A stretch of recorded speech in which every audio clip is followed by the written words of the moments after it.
Hey, I'm Anthony Storey with CRL Contracting.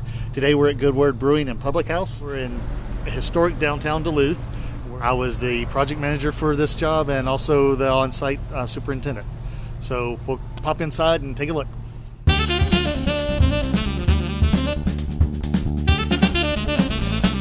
One of the first things that as soon as you walk in the door here is you notice that these floors were taken out of a warehouse in North Carolina, actually a furniture warehouse manufacturing. And so it's a reclaimed floor. The floors are almost 100 years old. So there was a little working and doing, getting those installed, but they add tons of character to this place.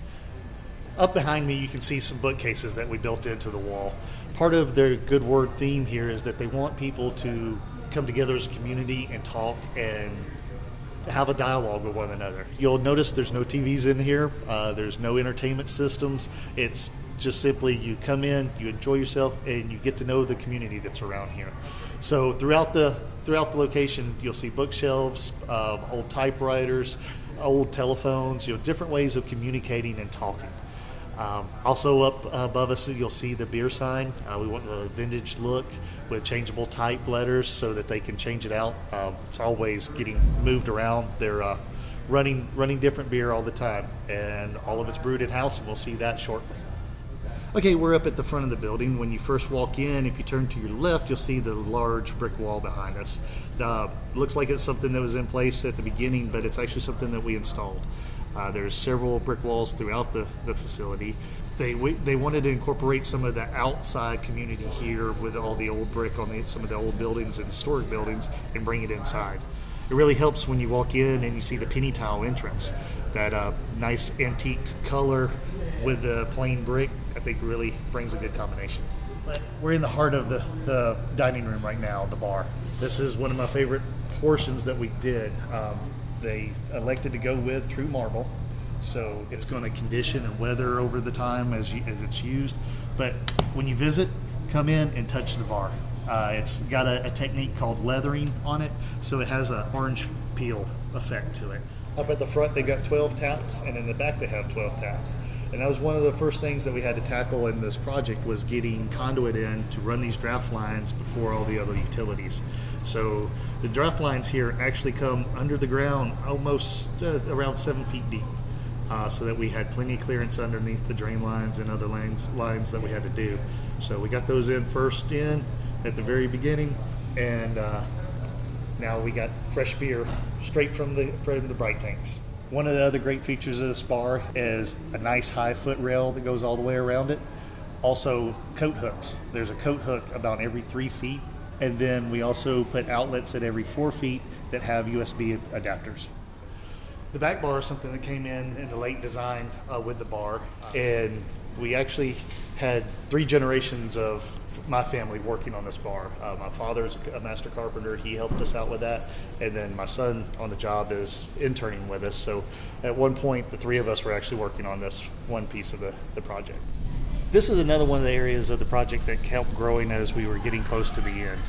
The 2 U-shaped booths started off at a lower area, then we added 12 inches around to give it more of a private feel. And then we decided to go up further, do some extra trim work. Okay, we finished up in the dining room. Now we're going to take a little quick walk through the kitchen, and then we're going to see the brewery.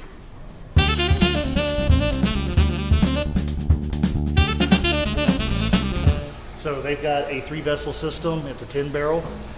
They have 6 fermenters and 6 bright tanks. They have 5 10-barrel fermenters and a 20-barrel fermenter, and then same with their bright tanks matched up. 5 10 barrels and 1 20-barrel. They serve from their bright tanks to the front of the bar. We lost you for a minute. This is the keg cooler. They have 2 coolers on the premises, one for the kitchen, one for the kegs. Like I said, where the beer is served off the bright tanks, it comes from the bright tanks into a manifold in the cooler, gets chilled off, and then goes over to the bar. But they also have a split manifold in here, so once the bright tanks get so low, they can keg that beer and then set up kegs in here to still serve off of the draft heads in there. One of the first things we had to do for the brewery side was open this wall up and put a garage door in. But they got to get a lot of stuff in here. We had to bring the big equipment in here, so we had to gain access to it. The other big feature is, like with all the windows that you see around in the dining room. The ones at the top were here, but originally this was a solid wall at the bottom. So we opened this wall up, added the windows so that people on the streets and people walking on the sidewalk could see all the shiny brewery equipment. All right, one of the last things here, one of my most proudest things, is story time. They named the beer after me after we finished this. Actually came in and brewed that beer with them on that day. So it's still sitting in this bright tank being served now, but it's just about gone. So hopefully later in the season, get out here, you can get some story time.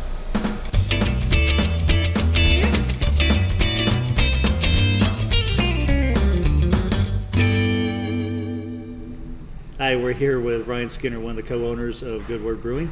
You were here a lot during the build-out process. What were some of the pros and cons of dealing with CRL during the construction process? I definitely think one of the pros would be that it was very personable. You were here all the time.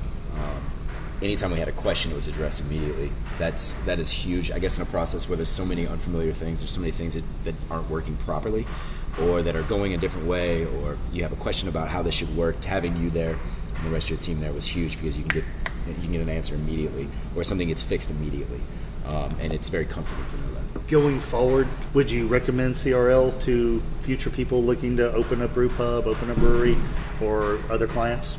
Yeah, absolutely. I think, again, that personal relationship, the hands-on aspect of it, for me was very comforting. And I think that the end result speaks for itself in terms of the job that you guys did.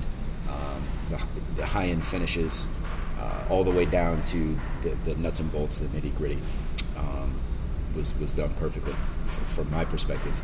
And it was done with very personal. So I think that was something that was cool for me, was to develop a relationship. Yeah, thank you. And on that personal note, Mrs. Skinner, compliments of Mrs. Skinner, did all of the upholstery in the booths. Hi, we're sitting here with Todd DiMatteo, one of the co-owners of Good Word Brewing. Just going to ask him a few questions. What kind of helped lead y'all to selecting CRL out of other contractors when you were in the bid process? So Anthony personally stalked us, me individually at a brick store. Came in as a guest a few times, and I told him he looked like a friend of mine who's in the business. They definitely priced aggressively, but for me, it was the human touch, and that was specifically Anthony's Storey. And I and my partners all decided that they were the ones to use for Good Word for those reasons. And it goes a long way. You can work with anybody. We like to look at things as a partnership, and we feel like we've partnered with CRL in a big way. So. Once we got in here and got started, give us some of the ups and downs of the process. So this is my first project, right? I've been in the industry for almost 20 years, so I didn't know what to expect exactly, but me and my business partner, Ryan Skinner, actually set up our office here, so we were on site with Anthony and his crew almost every day, pretty much. But it was great to have Anthony be here. So if you can afford that, get him to be your guy on site. But it was a fun project for sure, and I look forward to doing more things. All right, well, thank you very much, and we'll be seeing y'all next time. Thanks. See ya.